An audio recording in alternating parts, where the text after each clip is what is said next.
macam mana nak ubahkan setting pada customer. Okay, so first kita pergi pada customer.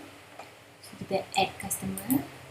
So kat sini kan tuan-tuan dan puan boleh tengok ya, sini ada last name, first name, address, company.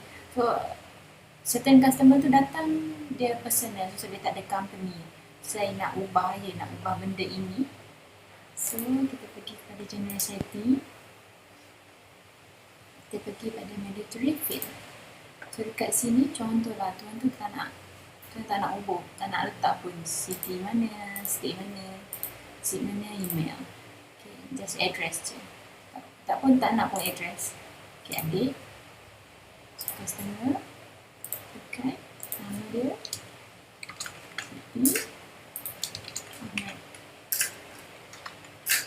City.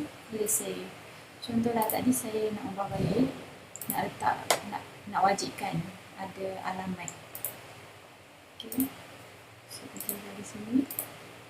Sini, dia, alamat. Sini contohlah saya tak nak letak kan. Di video saya lupa nak letak kan. So dia akan keluar error pada address. So kena letak no.